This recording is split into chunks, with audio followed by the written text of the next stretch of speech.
today I'm going to have some of that. And I don't know how to explain this. But I've heard of red Virginia, I've never heard of mahogany Virginia, nor have I heard of orange Virginia. But hey, I'm kind of an idiot on these kind of things. I'm just an amateur, so what do you know? We learn something every day. But my favorite is the Perique. We're going to delve into that. So just pack this thing.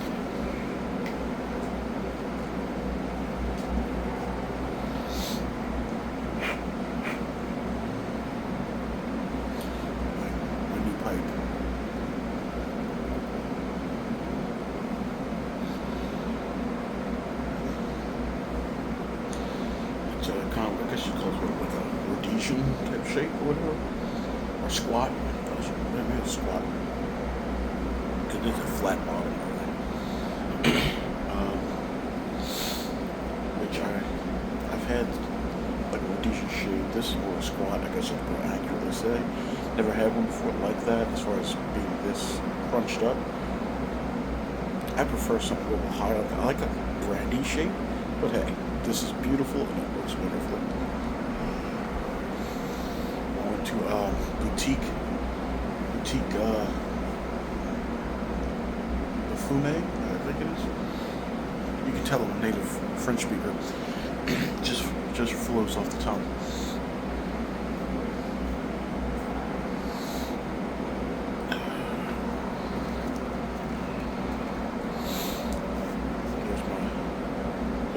That is. It just looks nice. Me and the wife are at a hotel today. Just because. Get out of town. Not out of town so much. We're very much close to in town, but it was just, the kids are with their their grandmother. And I needed a break from school. The kids at school, my students have been stressful, which I need to get away. That's really good.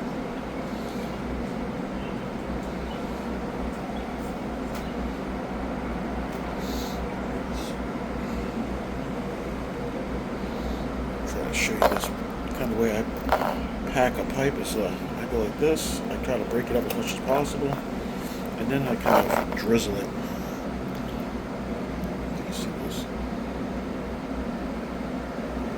Let it rain in there. Loses some tobacco. Just going to show it to you. So, and as it gets in there, just kind of move it over a bit, get it in there, pat it down a bit, shake it in there, let it naturally get to the bottom.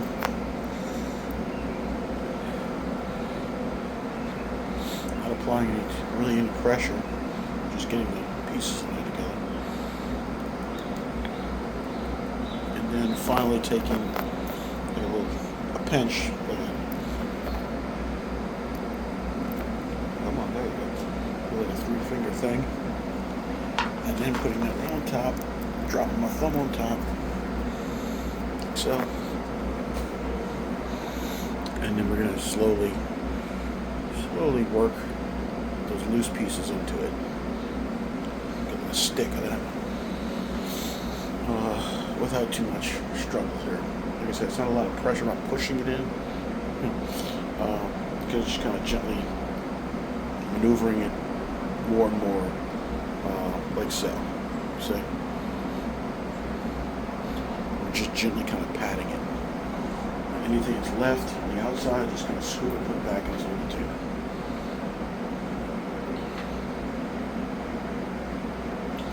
Now, I've spoke this a couple of times now. I gotta say, I'm really enjoying it.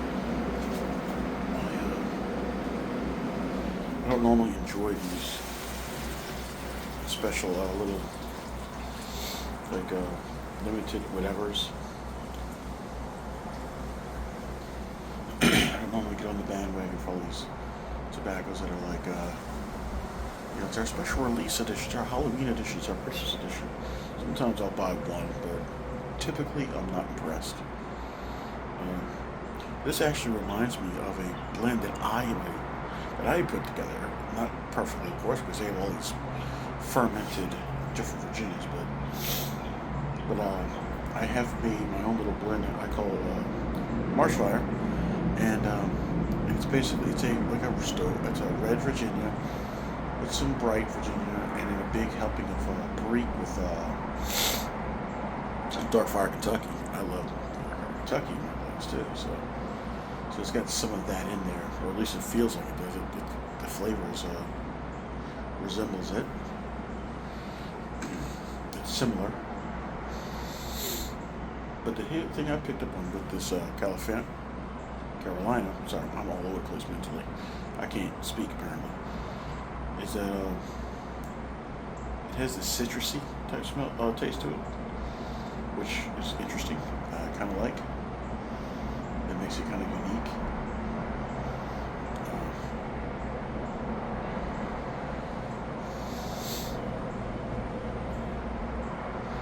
There she is, ready to go. Bring my coffee.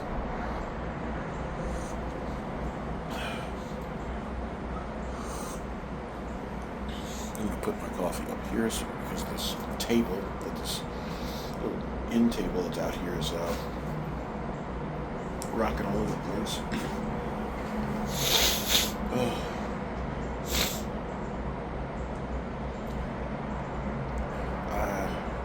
I need to say my prayers in a minute. I should have said them already, but here lately I've been lazy. I'm sure plenty of people can relate to that.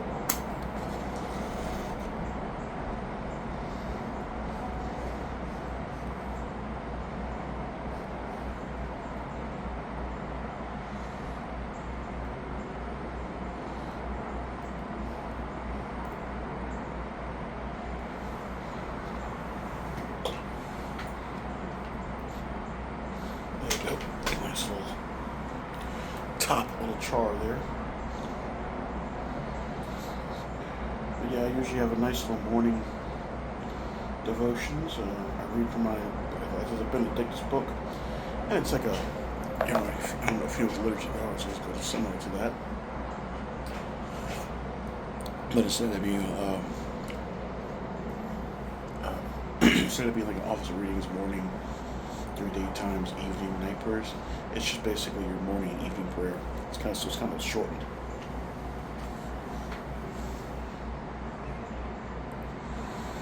But I've been kind of, I don't know what the word is, just kind of falling off my horse there for a bit. So I gotta get back into the discipline of that.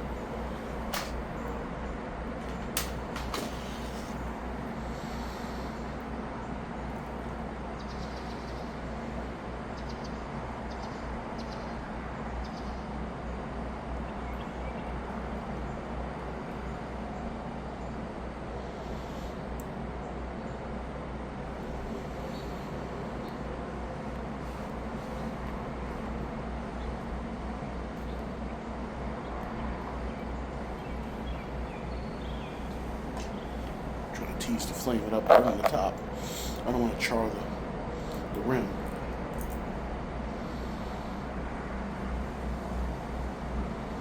That being said, it's unavoidable. I always char my damn rims.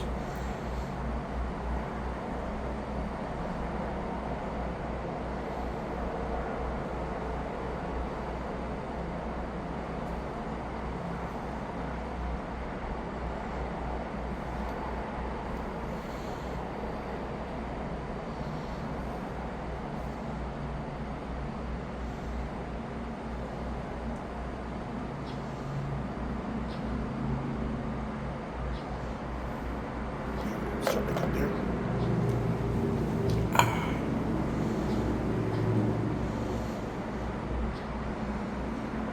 Something very meditative about packing and laying this pipe, or any pipe really. I guess, which is the appeal. very contemplative, I guess you could say. Of course, in our Catholic faith, contemplation is much different than meditation. So I don't always like using that word, it can be misleading in this context.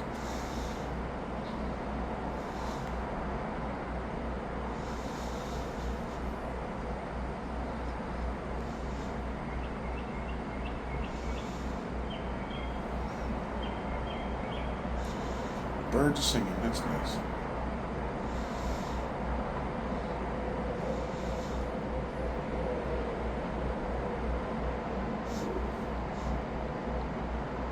It's amazing how, I don't know about anybody who watched it, but a little insight into my life. For some reason, I've always dealt with a lot of stress, anxiety, depression, that kind of stuff. And maybe that's TMI, but I don't know. It just struck me that I'm sitting here watching the birds fly in the sky, listening to their songs, a beautiful pipe here, wonderful tobacco.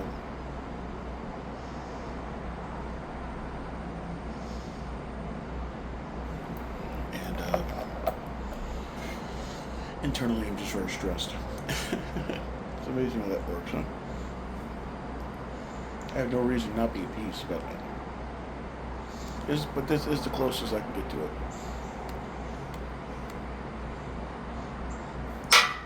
This is the closest I can get to just hit the side post. Like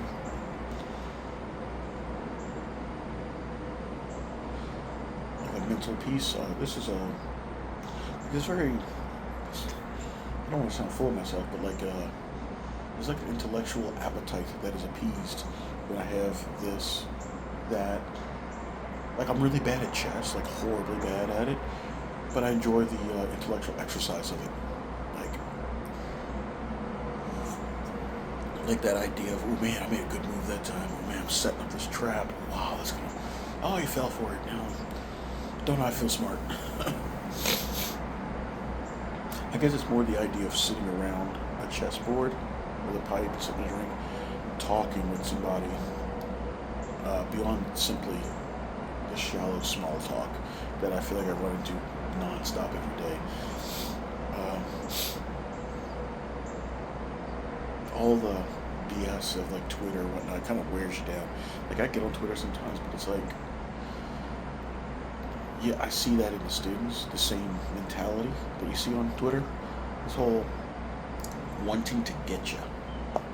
And then not even on a good argumentative point, not some intelligent point, or moral point, but like it's just this like street attitude of yelling the other person down.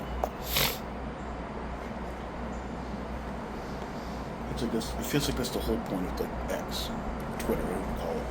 And I feel like that's almost like a representation of what society is nowadays. And it can be very demoralizing, stressful, and somewhat depressing when you're trying to find other people who are deeper thinkers. When I say intellectual, I'm not talking about these pretentious so-and-sos who go into psychology and think they're better than everybody. Not that all psychologists are that way, but I mean like the ability to think deeper than just shallow level, the ability to discuss things, go into an argument. By the way, that word argument does not mean to fight. It simply means to discuss something. The ability to argue with another person and then not feel like you're being attacked or attacking. You're attacking the argument, maybe, but that's about it. It's like everyone wants to just shout each other down. And on top of that, they're not even making good points when they shout each other down. They act like I started calling people like that pigeons because of this meme I saw where it said arguing with I think the way it goes is arguing with stupid people. It's like playing chess with a pigeon. No matter what happens, they're still gonna crap all over the board and strut around like they won. That's basically 90% of people I run into. I'm like, I'm running into pigeons all the time, so it's having an effect, It wears you down, stress you out. very hard to find like-minded people who are willing to actually do anything. Like I've gotten into conversation with some people. They sound like wonderful people, but then it's like, hey, why don't we, have a pipe somewhere? If they do that, most people I meet don't smoke pipes, but why don't we hang out? Oh yeah, sure thing. I'll let you know. And that's it. Nobody does anything. And I'm not talking about big things, because I'm a homebody. I'm an introvert, really. But like I said, that little 2 or 3 people at most, or one-on-one. Hey, having that little game of chess, knowing full well I'm going to get my butt handed to me because I can't see obvious moves.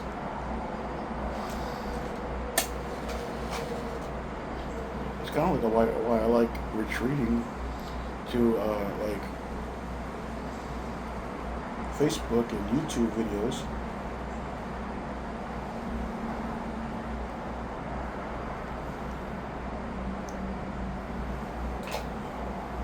That's where I'm able to see some peaceful conversations, at least the ones I watch, and a bit of intellectual appetite fulfillment.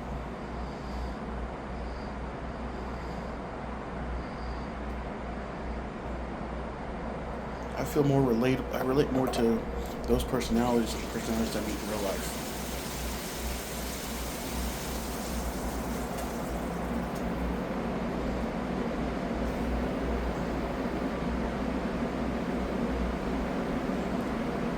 The problem is with the YouTube thing is that there's no real interaction. I guess that's why I make these things.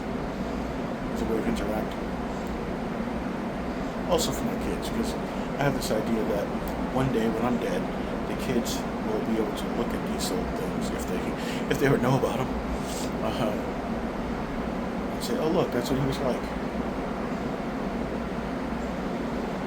Those are things Dad thought or felt and didn't really tell us. Of course, they're children. I'm not going to tell them everything they're feeling. But that's how he thought and felt, what he was going through at that particular time.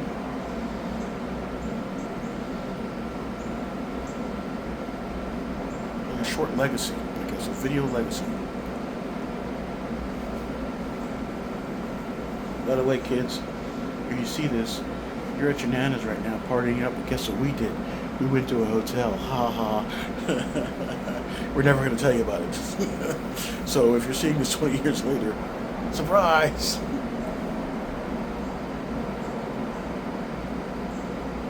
Oh, and Gabriel, don't throw away my pipes. Okay? You're supposed to take over, right? And keep them cherished. As part of the Bodenheimer estate, okay? Make sure you keep New Bodenheim going, okay? And you promised that when you got to the moon, you would put the Bodenheimer flag on the moon and claim a piece of the moon for New Bodenheim. So, you gave your word. You're going to live up to it, Gabriel.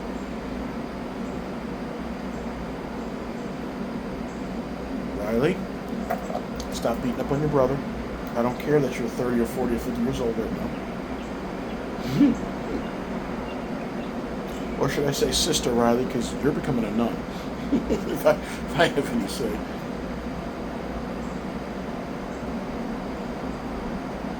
As soon as you get past the whole going nuts half the time.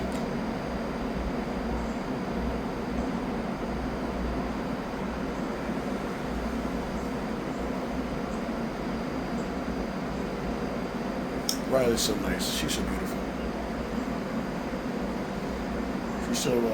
She's going through that part where she's super sensitive as a little girl. She's 9. And she's now it's like she gets very sensitive when you tell her anything.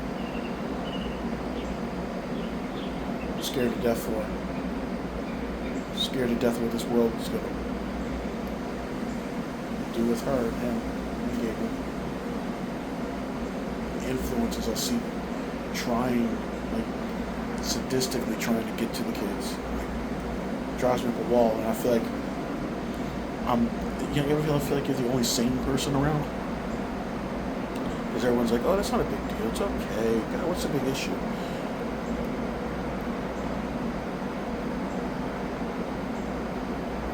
Okay, well, I can go on and on and on, but it's been 20 minutes, and I'm sure everyone's tuning out by now, so if anyone's there.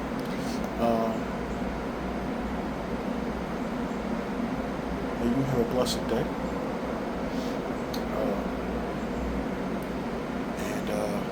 May your families be blessed. May you find peace.